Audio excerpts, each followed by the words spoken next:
Today we are going to study about indirect calorimetry. We have studied that in direct calorimetry we keep a person in a respirometer or a calorimeter, human calorimeter, and measure the energy output by that person. But in indirect calorimetry we do not measure direct output of energy by a person. Instead we measure respiratory quotient by measuring oxygen and carbon dioxide used and carbon dioxide exhaled by that person, and then calculate the energy output. So here relation between energy output and respiratory quotient is important.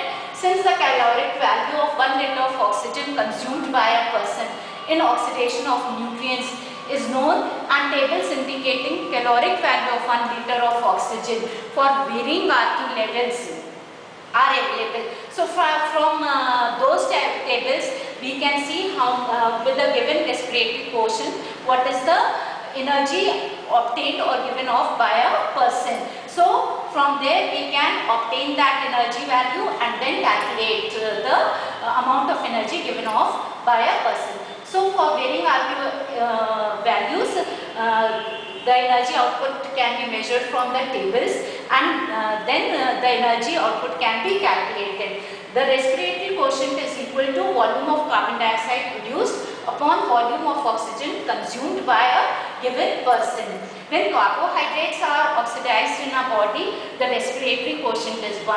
When only fat is oxidized, then respiratory quotient is 0.7, and when only protein is oxidized, then RQ is 0.82. Because protein are not fully oxidized, their amino part is not oxidized, it is excreted out in form of urea.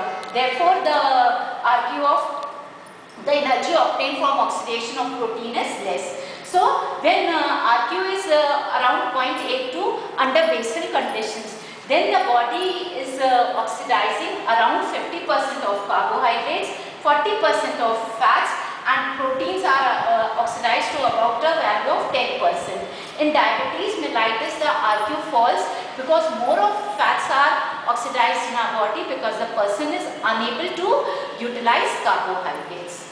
But when our body is using 70% carbohydrates are being oxidized and 10% of protein and 20% of fat is being oxidized, then RQ comes to around 0.85. Then we can, from these values, we can study the performance of indirect calorimetry, how we calculate the energy output. So first we use in the calculation is calculation of non-protein RQ. Suppose the subject is X, and if that person utilizes oxygen at the rate of 400 liters per day and eliminates carbon dioxide at the rate of 300 liters per day for the same time. Now we have to remove the amount of oxygen and carbon dioxide utilized for protein because we want to calculate the non-protein RQ. So how we are going to do?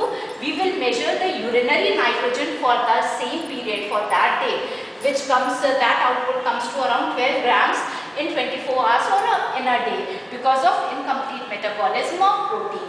The gas exchange is then corrected for the amount of protein metabolized. A non-protein RQ is then obtained.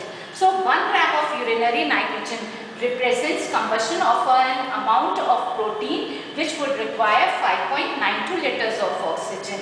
So here the nitrogen output is 12 grams. So we will multiply this amount of urinary nitrogen by number of liters of oxygen required to oxidize the amount of protein represented by 1 gram of urinary nitrogen. So here it is, 1 gram nitrogen utilizes 5.92 liters of oxygen. Here 12 grams of nitrogen were given off. So 12 grams of nitrogen would require 5.92 into 12. That approximates to 71.04 liters of oxygen are being used for protein oxidation. Similarly, 1 gram of nitrogen, when it is metabolized, 4.75 liters of carbon dioxide are given off. So 12 grams of nitrogen, when they will be metabolized, then 57 liters of carbon dioxide will be given off. So thus 71.04 liters of total oxygen intake was used to oxidize proteins, and 57 liters of carbon dioxide was eliminated. This amount will subtract from the total oxygen and carbon dioxide used and given off respectively by that person. So the remaining oxygen and carbon dioxide will be used for oxidation of carbohydrates and fats. So to determine non-protein RQ, subtract these values for protein from total of the day. So oxygen is 400 minus 71.04 will give you 328.96 liters. Carbon dioxide 300 minus 57 will give you 243 liters of carbon dioxide. So non-protein RQ will be carbon dioxide upon oxygen is equal to 243 upon 328.96, which approximately equals to 0.73. So conversion, now we will convert this RQ in terms of carbohydrates and fats and energy values. So conversion of non-protein RQ in grams of carbohydrate and fat metabolized is done by reliable charts or tables, and from there we can find out by RQ value how much carbohydrate and fat is metabolized at various RQs. So when non-protein RQ is 0.73, around 0.094 grams of carbohydrates are being oxidized and 0.465 grams of fat is metabolized per liter of oxygen consumed. Now we will multiply this fraction by the amount of oxygen and carbon dioxide available. To obtain total quantities of carbohydrates and fats used, multiply these figures by number of liters of oxygen consumed during the same period. Thus 328.96 into 0.094 grams will give you 30.92 grams of carbohydrate, and 328.96 into 0.465 will give 152.96 gram of fat oxidized. Now we have come to know about amount of carbohydrate and fat that were oxidized. Now we will estimate the amount of proteins. So 1 gram of urinary nitrogen represents 6.25 grams of protein oxidized. To determine the total amount of protein oxidized, we will multiply it by 12. 12 into 6.25 will give 75 grams of proteins. Now we have the carbohydrate, protein and the fats that are being oxidized.